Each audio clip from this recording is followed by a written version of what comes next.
warahmatullahi wabarakatuh. Halo anak-anak, bagaimana kabarnya? Semoga anak-anak semua dalam keadaan sehat ya.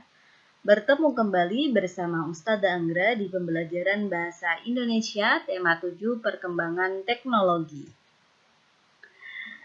Sebelum Ustazah menyampaikan pembelajaran kita, Ustazah akan menyampaikan terlebih dahulu tujuan pembelajaran. Dengan membaca teks bacaan secara bersama-sama, siswa dapat memahami isi dari teks tersebut dengan tepat. Dengan menjawab pertanyaan dari teks yang telah dibaca, siswa dapat mengidentifikasi ide pokok dari teks yang telah dibaca dengan tepat.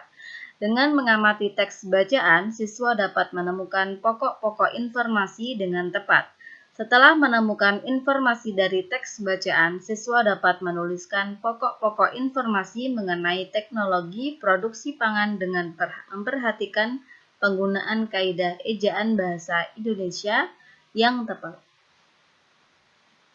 Nah, sekarang kita masuki subtema 1, perkembangan teknologi produksi pangan. Nah, anak-anak bisa melihat gambar di samping. Lihatlah tempat tinggalku, udaranya sejuk, tanahnya subur, dikelilingi sawah dan kebun. Tempat hewan ternak bermain dan berkumpul. Inilah tempat tinggalku, kaya hasil kebun dan sayur-mayur, berlimpah susu, daging, dan telur. Ini kita hidup di Indonesia yang mempunyai tanah yang sangat subur sehingga kita dikelilingi sawah dan kebun, di mana banyak tanaman atau tumbuhan tumbuh subur dan hewan tumbuh berkembang biak dengan sangat banyak sekali sehingga menguntungkan kehidupan manusia.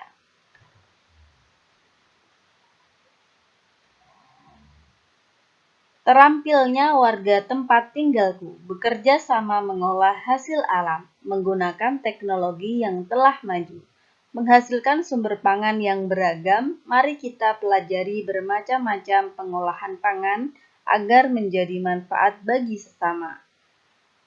Nah, di sini anak-anak bisa memperhatikan ada kedai atau toko yang menyediakan susu kedelai, permen susu, yogurt, dan tempe, bermacam-macam hasil olahan pangan ya anak-anak.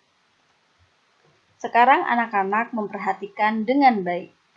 Teknologi pangan. Alam Indonesia sungguh kaya. Kacang kedelai, jagung, dan kelapa adalah hasil pertanian. Telur, daging, dan susu adalah hasil peternakan. Semua itu adalah sumber pangan kita. Pangan artinya makanan. Alam Indonesia menyediakan sumber pangan kita. Hasil panen dan ternak yang melimpah memberi makanan yang cukup bagi kita. Akan tetapi, hasil pertanian dan peternakan tidak dapat bertahan lama. Makanan itu dapat membusuk. Makanan busuk harus dibuang. Hasil panen harus diolah agar tidak cepat membusuk. Mengolah hasil panen dilakukan dengan teknologi pangan. Teknologi pangan adalah penggunaan ilmu pengetahuan untuk mengolah pangan. Teknologi pangan dapat menghasilkan makanan baru. Teknologi pangan menjaga agar makanan tidak cepat membusuk. Hasil panen berlimpah dapat diolah menjadi makanan baru. Kacang kedelai dapat dibuat menjadi tahu, tempe, dan kecap. Susu sapi dapat diolah menjadi mentega, susu, bubuk, dan keju. Teknologi pangan mengolah makanan agar tahan lama. Teknologi pangan sangat bermanfaat bagi kehidupan. Jadi seperti itu ya anak-anak, teknologi pangan. Nah, dari bacaan tersebut, jawablah pertanyaan berikut berdasarkan teks teknologi pangan. Apa arti dari pangan? Sangat mudah sekali ya anak-anak. Pangan artinya adalah makanan. Apakah hasil panen pertanian dan peternakan dapat bertahan lama? Dari bacaan dapat kita peroleh jawaban bahwa hasil panen pertanian dan peternakan tidak dapat bertahan lama. Nomor 3, 4, dan 5 dapat anak-anak jawab di buku masing-masing ya dengan memperhatikan teks dari bacaan. Tuliskan 5 hal yang kamu ketahui setelah membaca teks teknologi pangan. Nah, di sini anak-anak isi hal-hal penting yang anak-anak dapat atau informasi yang anak-anak dapat dari bacaan teknologi pangan. Sangat mudah sekali kan anak-anak? Kemudian Ustadzah akan mengajak anak-anak untuk mengamati gambar berikut. Dayu, Siti, dan Lani membaca buku tentang pengolahan ikan bandeng. Mereka tertarik untuk melihat cara pengolahan ikan bandeng. Esok harinya, Dayu, Siti, dan Lani mengunjungi tempat pengolahan ikan bandeng. Mereka berkunjung ke rumah Pak Sarip. Pak Sarip memiliki kolam ikan bandeng. Pak Sarip juga mengolah ikan bandeng agar lebih awet. Pak Sarip membuat ikan bandeng presto. Dayu dan teman-teman ingin melihat proses pengolahannya. Jadi agar tidak mudah membusuk, Pak Sarip mengolah kembali hasil olahan ikan bandeng menjadi bandeng presto agar lebih awet. Seperti itu ya anak-anak. Nah, sekarang kita baca bandeng presto. Bandeng presto adalah ikan bandeng yang dimasak dengan menggunakan panci presto. Panci presto menghasilkan uap air bertekanan tinggi. Hal itu yang akan membuat daging ikan menjadi lunak. Tidak hanya dagingnya, duri ikan pun akan melunak.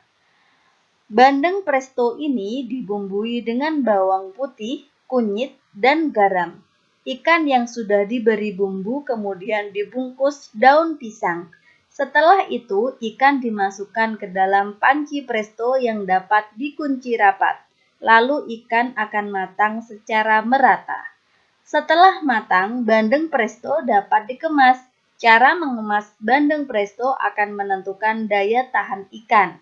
Jika dibungkus plastik biasa, ikan akan bertahan selama 5 hari.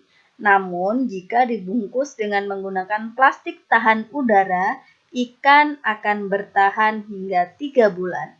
Wah, seperti itu ya anak-anak, ternyata pengemasan sangat berpengaruh terhadap ketahanan pangan. Nah, ayo berlatih. Kumpulan kalimat yang diberi warna berbeda disebut paragraf. Ada berapa buah paragraf pada teks bandeng presto? Sekarang kita lihat bacaannya.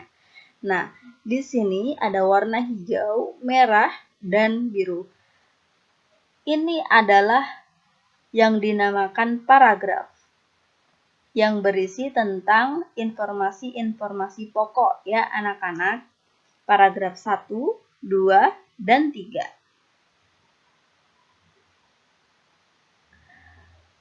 Lengkapi informasi yang diperoleh dari teks bacaan bandeng presto. Informasi 1. Bandeng presto dimasak menggunakan. Informasi kedua, panci presto akan membuat daging ikan menjadi. Nah, anak-anak bisa menuliskan informasi tersebut di dalam buku tulis anak-anak masing-masing ya. Sangat mudah kan anak-anak? Selanjutnya, hasil teknologi pangan. Manusia butuh makanan terus-menerus. Bahan makanan yang diperlukan berasal dari hasil panen. Panen terjadi pada waktu tertentu saja, oleh karena itu dicarilah cara agar makanan dapat bertahan lebih lama. Agar makanan selalu tersedia, manusia mulai menggunakan teknologi pangan. Teknologi pangan merupakan suatu cara untuk mengolah bahan makanan. Kacang kedelai dapat diolah menjadi tahu, tempe, dan susu kedelai. Mangga dan stroberi diolah menjadi manisan atau selai. Daging dapat diolah menjadi bakso, sosis, dan kornet.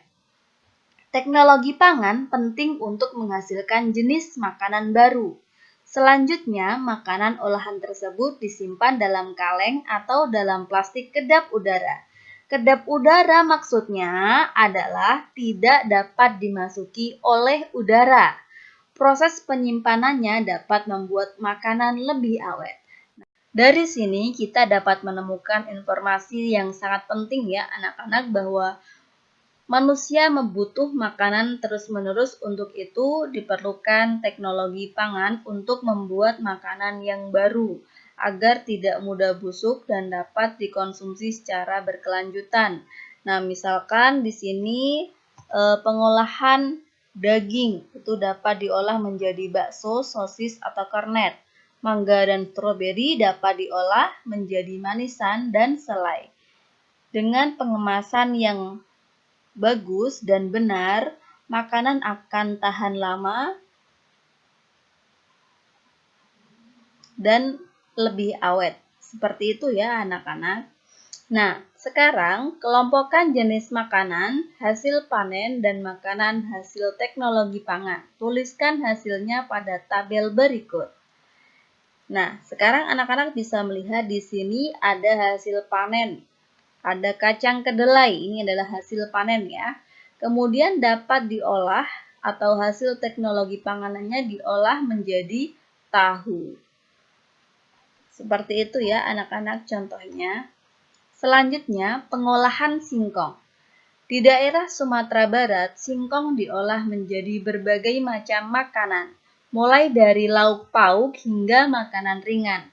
Gulai singkong, kue talam singkong, dan kacimui merupakan makanan yang biasa dibuat untuk konsumsi sehari-hari.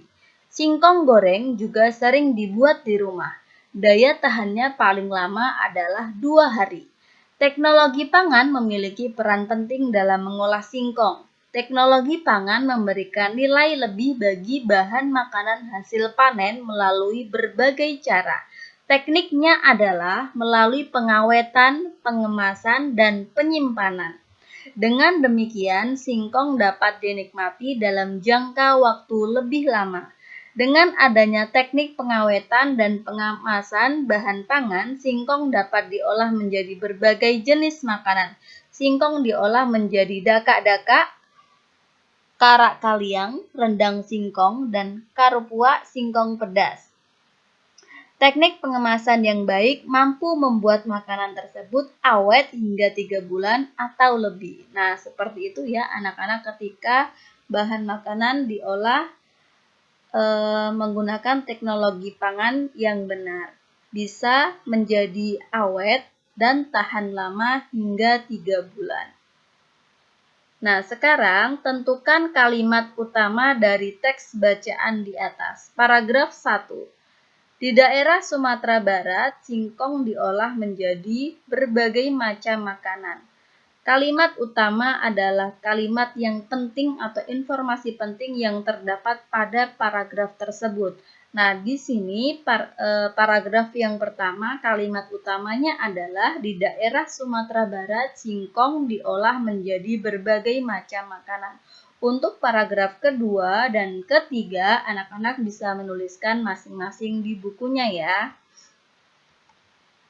Selanjutnya, pengolahan susu sapi. Susu merupakan hasil utama dari sapi perah. Susu sapi segar memiliki daya tahan sekitar 5 jam saja. Susu perlu diolah dengan baik supaya gizi dalam susu dapat dinikmati kapan saja. Pengolahan susu sapi dapat dilakukan dengan teknologi pangan. Teknologi pangan penting untuk menghasilkan jenis makanan baru.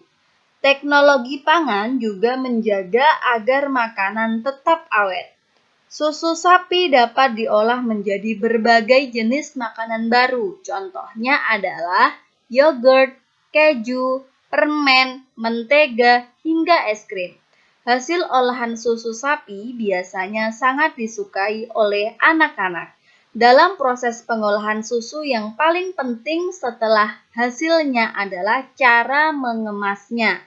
Pengemasan produk dapat menentukan daya tahan makanan tersebut. Daya tahan susu yang dikemas dengan plastik biasa akan berbeda dari susu yang dikemas dengan kardus kedap udara. Nah, sekarang tugas anak-anak adalah mencari cari arti menggunakan kamus jika anak-anak ada ya. Nah, daya tahan artinya adalah kemampuan makanan itu bertahan sampai kapan. Teknologi artinya apa? Cara ya.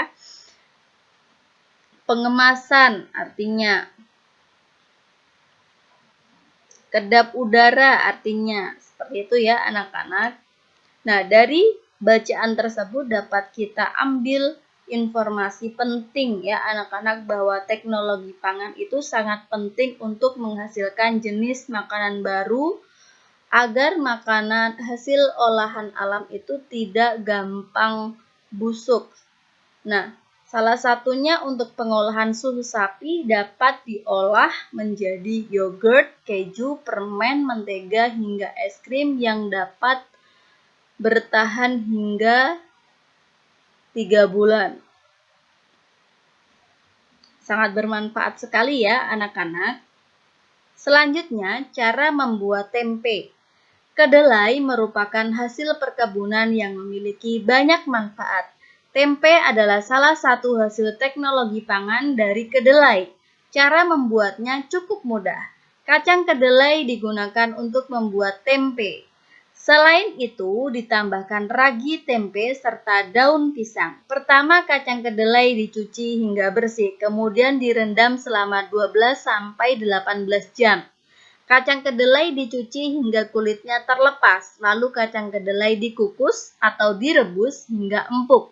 Kacang kedelai yang sudah empuk diangkat dan ditiriskan. Ragi tempe dapat ditaburkan jika suhunya telah berubah menjadi hangat. Kacang kedelai dapat dikonsumsi dalam bentuk baru, yaitu tempe melalui teknologi pangan. Teknologi pangan bermanfaat agar kedelai dapat dinikmati sebagai jenis makanan baru. Zat gizi pada tempe dapat memperbaiki sel-sel tubuh yang telah rusak. Nah, kacang kedelai dapat dikonsumsi dalam bentuk yang baru ya anak-anak, yaitu apa? Tempe. Melalui teknologi pangan bermanfaat agar kedelai dapat dinikmati sebagai jenis makanan baru ya anak-anak.